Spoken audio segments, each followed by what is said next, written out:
This is Jeffrey, and welcome to our presentation on Does the Internet Make You Smarter or Dumber? By Jeffrey, Ahlam, Audrey, Michaella, and Sara.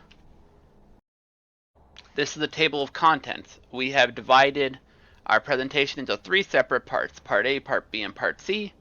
Part A is about information about the reading and why we chose the reading, the preliminary stuff.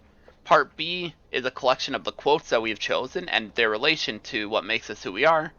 And Part C is the main bulk of the presentation, mainly focused on the reading itself, the main point of the reading, the strengths and weaknesses of the reading, some questions that we felt could have been addressed but weren't, and the conclusion of the reading.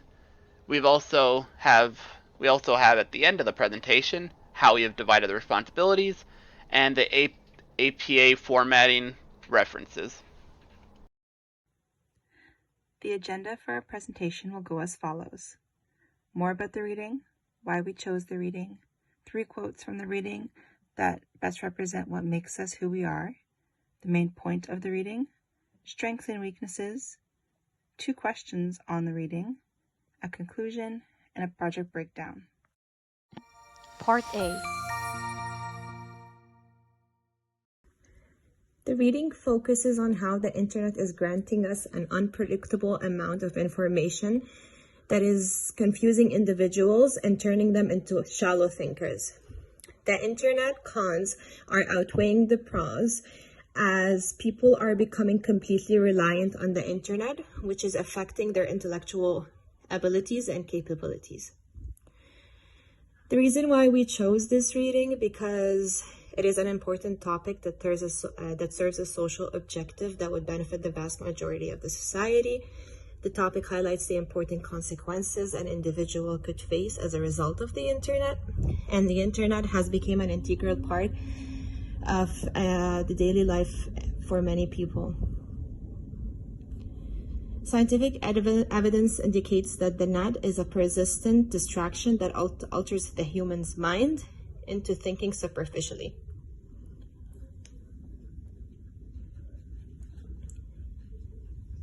The reading goes on to emphasize the need for people to think for themselves and rely on their thinking skills instead of completely relying on the internet.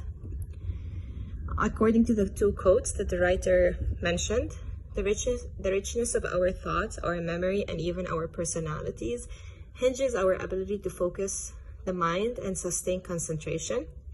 Another interesting quote would be, every medium develops same cognitive skills at the expense of others. Part B. And now, on to our quotes. Our first quote is, the pioneer neuroscientist Michael Mirza believes our brains are being massively remodeled by our ever-intensifying use of the web and related media in paragraph 11. The reason why we believe this quote relates to who we are and who we are as people is that Michael Mirza believes that our brains are being significantly altered by our heavy use of the internet.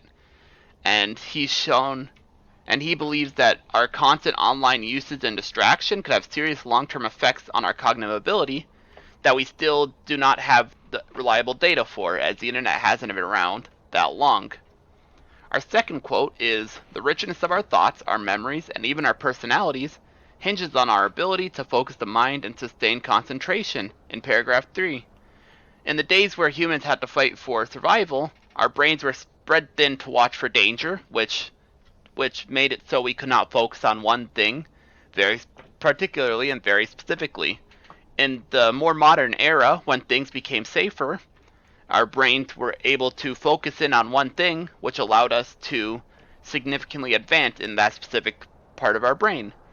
Nowadays, with the internet and its presence in our lives, our attentions are focused on so many different things again that our brains have basically reverted back to the old days where we had to focus on many things to survive. But now we're focusing on many different things to simply just look at everything over the world.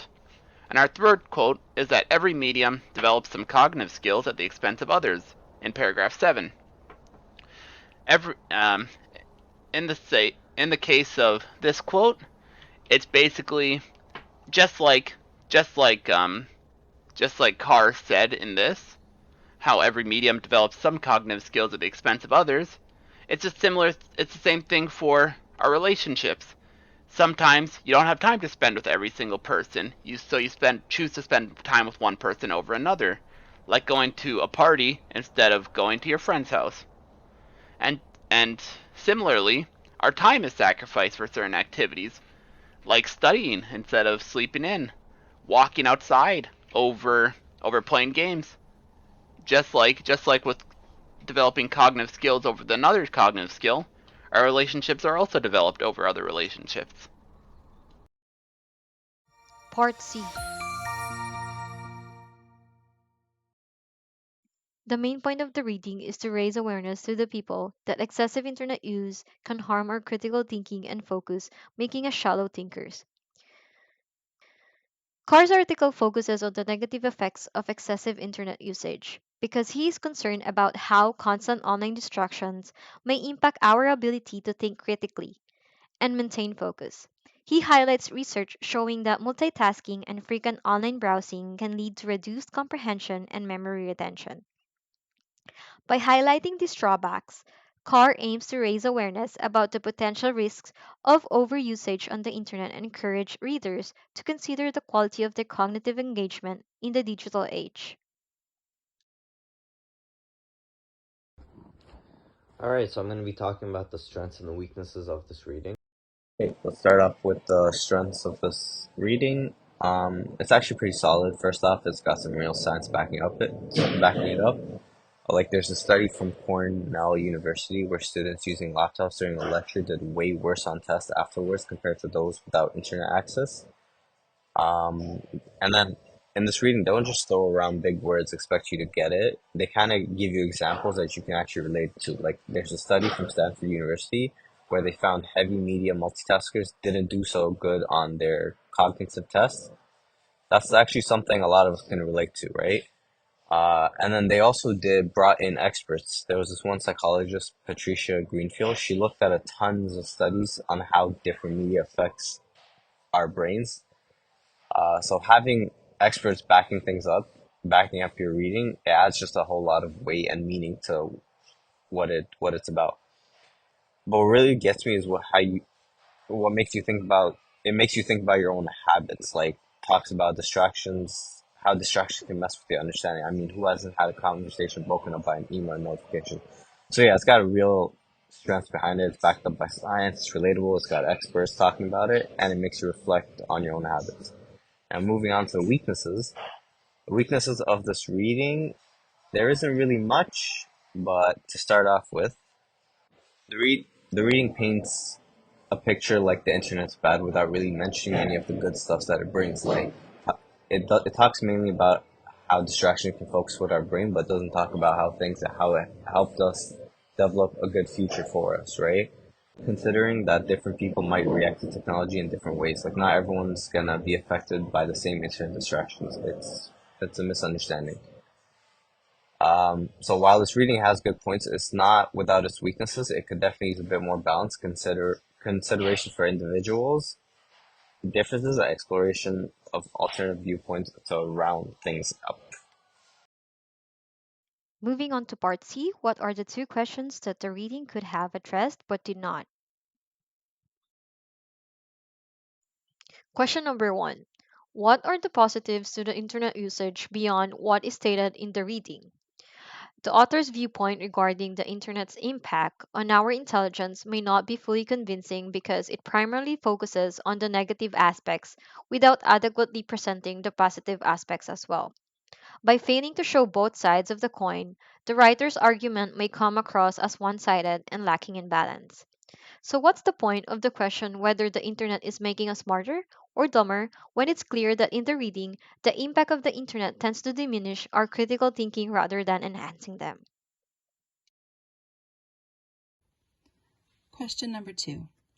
What is an attainable solution to the problem being presented in the reading? The reading, Does the Internet Make You Smarter or Dumber?, thoroughly explains how our constant connection to the Internet is causing long-term effects on how our minds work. Author Nicholas Carr uses studies from Cornell and Stanford University, as well as an article from Science magazine, to show the effects of our internet use. What the reading does not divulge is what the solution to the issue is. The internet is so integrated into our everyday lives that removing it from our lives is not a viable option. With people using technology from earlier ages than ever before, what can we do to help them? What are the next steps to stop us from becoming shallow thinkers and shortening our attention spans? In conclusion, the reading, Does the Internet Make You Smarter or Dumber by Nicholas Carr brings attention to the issue of how the internet is affecting the way we think and our overall cognitive abilities. As the reading states, we are becoming shallow thinkers.